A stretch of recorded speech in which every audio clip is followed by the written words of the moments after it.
Hello and welcome. It's your host, John Davidson, and this is another episode of Career Coaching After Hours. Hard to believe it's already episode 7. Here we are, June 2024. Thank you for joining me. And this is a really important episode, and it's a topic that comes up quite frequently. And I've just recently published an article in LinkedIn and Medium on this topic, and my thinking was dive deep into it in Career Coaching After Hours, because so often in the last couple of years I've noticed such a sea change in how new clients come to me, and so many people 2023 2024 seem to be coming to me kind of upset and angry and frustrated at hiring a career coach or a career counselor or even sometimes a life coach, and really feeling cheated or ripped off prior to hiring me. And so, this has happened many times over the years, of course, and I've helped folks get refunds, and I've tried to help rehabilitate even the concept of having a career development professional. And so often this ties into my frustration many times in pointing out to folks that career coaching and career counseling, resume writing are essentially unregulated professions. But especially this year, 2024, a lot of big changes have happened. And of course, we're in the dawn of AI. But then recently, the New York Times wrote an article that I wanted to touch on. And of course, LinkedIn has gone through some major changes here in 2024. So I feel like now is just about as good as any time to dive into some of these issues. So please read the article on Medium or LinkedIn. I'm going to dive into some of my motivations for writing that article and dig a little bit deeper. Of course, always feel free to comment or message me directly if you have thoughts or feedback or ideas. I'm always all ears. And so again, this series is the Deep Thought series, Career Coaching After Hours, and it's audience agnostic. If you're one of my clients, wonderful. If you're a referral, or maybe you found me through an organic search through LinkedIn or YouTube, glad you found me. And so I cover a range of topics related to career development, and this series is more of a chill approach. So yes, there's music, and in all cases, it's a topic that either clients have suggested and or I've written on before, and I'm diving in a little bit deeper. Of course, I'm not likely your career coach, and you might want to consider talking to someone one-on-one. And as usual, my classic disclaimer, to the best of my knowledge, as of now, here it is, June 2024. And of course, check your sources. Feel free to take a look at my credentials and my background and juxtapose that with what I'm saying and what I'm pointing out, and you can go ahead and evaluate for yourself if I'm a legitimate source. All right.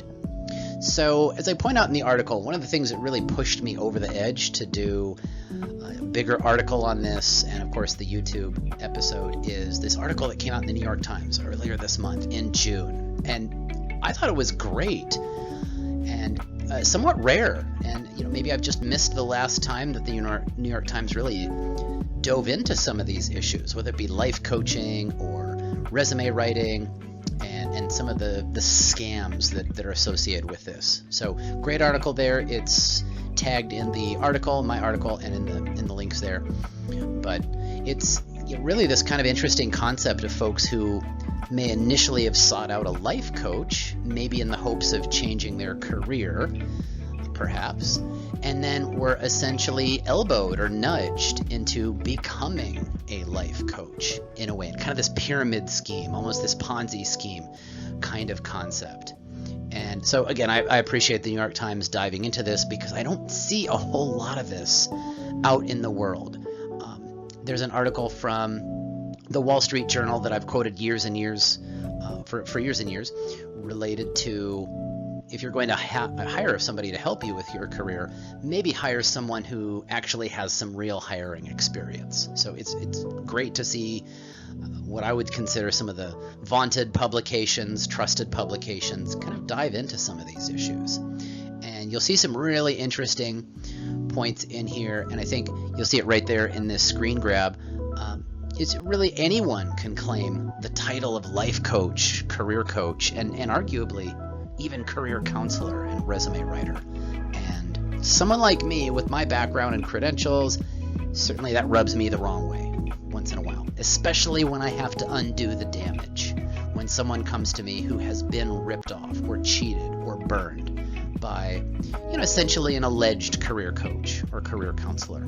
So in my thinking is maybe the life coaching field is in crisis, but maybe some of these other tangential areas such as career coaching are in crisis or maybe free fall at this point.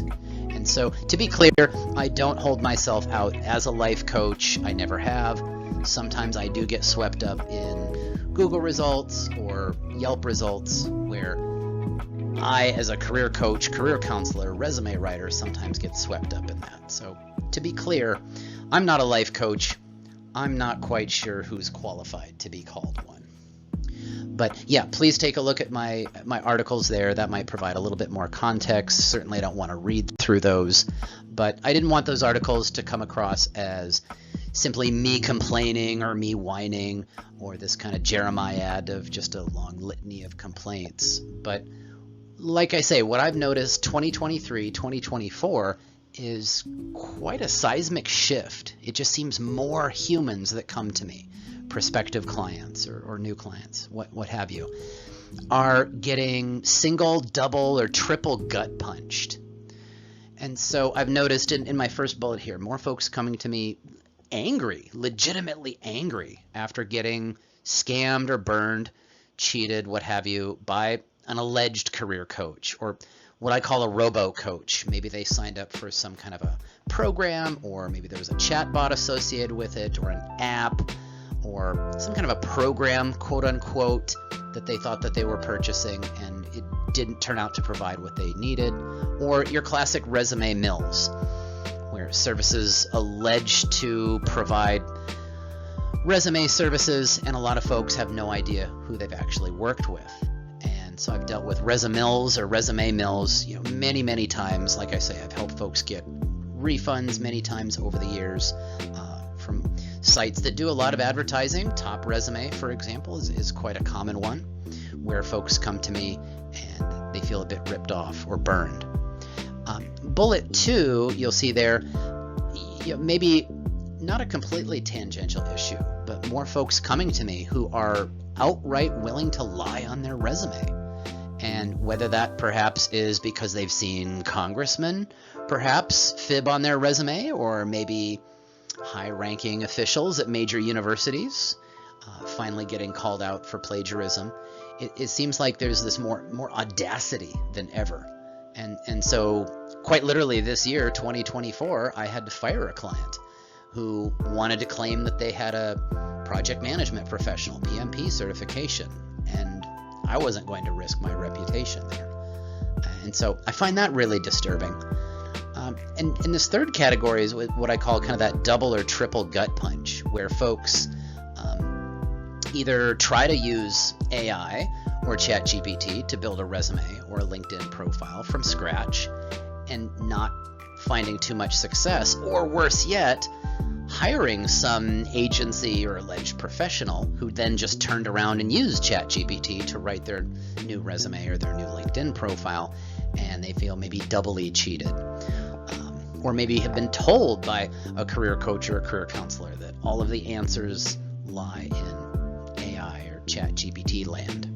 And so, as someone, for example, has used LinkedIn since 2006, I find it somewhat interesting that even LinkedIn, when I log in, frequently nudges me to use AI to juice up or jazz up my profile. And so I point this out in the article, and so often I've elbowed new clients, even folks who've been referred to me, to take a look at my website, olympicresume.com, and take a look at the consumer guide that I've had on that site, which I've had on my site since 2013, so you'll see a screenshot there, the 2023 edition, still on my website as of this recording. It's quite literally a guidebook that someone could take and, for example, ask some tough questions as to whether or not they should hire a career coach or a resume writer, And again, there's that citation to the Wall Street Journal, which I think is still a great article. I believe it goes back to '07. But I just see so many resume writers and alleged career coaches who have not been hiring managers and maybe don't have a master's or a doctorate under their belt, and maybe have a certification, but arguably so many of the certifications have that kind of rinky-dink feel to it and may not give that practitioner the tactical, practical skills they do need to be a solid career coach. And so I'm going to put in a pitch for folks to take a look at that, because functionally, for me, 2023, 2024 have been so heartbreaking. And so I see these changes in terms of how LinkedIn has shifted away from the ProFinder program, for example, and providing a little bit more legitimate vetted sources to folks who want career professionals, and embracing a little bit more of maybe a Thumbtack or a Yelp model of kind of pay to play. And so I hope this guidebook is helpful to folks who are considering hiring really any kind of a career development professional, what I refer to as a CDP, whether that might be a career coach, counselor, resume writer, and all of that. I'll scooch back to that previous slide there.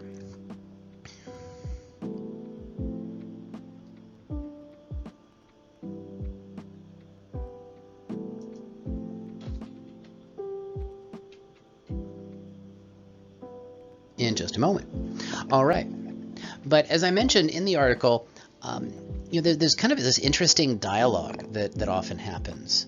And so many times when someone hires me and they have used a career coach or a career counselor, what I find is I'll ask them some key questions, and many times they'll say no to these questions. And so key one being, do you actually know who wrote this resume? And many folks, of course, will say no, they don't know who wrote the resume. And then a follow-up question. Do you know how many hours somebody maybe spent on your materials? And did they spend maybe 20 minutes rewriting your resume, or 30 minutes reviewing your LinkedIn profile? And so many folks tell me, no, they just really don't know. And another category, again, kind of that insult to injury, folks coming to me and saying they hired someone to help them with their resume or their LinkedIn profile, their cover letters, and then this new client of mine doesn't even know if that previous professional or practitioner, what have you, just turned around and used ChatGPT or simply outsourced it to yet someone else. And this kind of obliviousness to where their dollars went. And so I would say be very, very careful. And again, not to jump up on my high horse, but keep in mind what a resume is as this critically important document. And so that's kind of my thinking is, am I on target? Am I off base? And that, some folks come to me and think a resume is just a resume. It maybe just gets them in the door. And I would lovingly disagree with that concept, that resume is this critically important synthesis in terms of helping folks communicate their strengths, communicate their abilities, and maybe does touch on the past, present, and future. So classically, I've said again and again, don't bring a knife to a gunfight, and make sure that your resume is hopefully accurate and consistent with reality. It's free of lies, free of fibs. We live in an age where statistically, and I've written about this, a lot of hiring managers and recruiters are concerned that there might be fibs inside of the resumes that they're looking through, whether that's through an ATS, applicant tracking system, or through an actual stack of resumes. And so, unfortunately, it's sad to see that yet some folks out there pursue career services and then get kind of turned around. And again, I would nudge anybody who's interested in these topics, take a look at that New York Times article. And if you see those kind of things happening, I mean, they're quite literally your life coaches who are popping up and almost kind of policing some of the bad actors who are kind of using this pyramid or Ponzi type scheme to kind of create more coaches underneath them. And So in my own realm, I do not charge folks to be career coaches. That's not something I typically try to turn anyone on, although even in my article I point out that a lot of my wonderful clients, have actually been hiring managers. I think might actually be pretty darn good career coaches if they wanted to. And I'll leave with this because, in the article, again, I'm in the state of Washington, and I've worked with clients all over the United States, but I'm not aware of any state in the United States that requires a license for career coaches, career counselors, and resume writers, and maybe that should change. So I checked again, and as far as I can tell, the state of Washington has no license for humans like me. And even though they seem to be going on a bit of a gangbusters process of credentialing in the recent year, and there's actually a really interesting article here where it seems like the state of Washington's doing a lot of credentialing, but maybe not in this critical area at all, and all that. So yeah, in summary, feel free, please. I'm open to feedback, feed forward, new ideas. So if you're a career coach or life coach, how do you feel the industry is changing? Are we in an age where AI is actually taking over to such a great extent that should we be worried that human stories aren't being told by human writers? So I think I've stood pretty firmly with the professional writers out there, whether it's the writers striking out in Hollywood or other resume writers and career coaches. I am a proponent of human stories told by human writers. So I'll continue to advocate for that and all that. So again, I really appreciate everyone listening, watching. If you have feedback on the article as well, feel free to talk back and or recommend some new ideas for future episodes. So as I wrap up, you'll see some citations there. Please take a look at that New York Times article and that Wall Street Journal article. These are some other citations that I frequently make. And there's my 888 number in my Mount Lake Terrace office. You can message me at john@olympicresume.com or john@johndavidson.com. Feel free to fire away. And of course, thank you for listening. I appreciate it. These are some very dear issues to my heart and really tie into why I got into this field and this profession, why I started a company to try to do it the right way and provide one-on-one empathetic support and adaptive coaching and counseling. So I'm going to keep doing it what I think is the right way, regardless of what some of these trends may be, troubling as I find them. So again, thank you all, clients, supporters, students, and of course you, the viewers. Take care of yourself, be well, and until next episode. All right, thank you very much.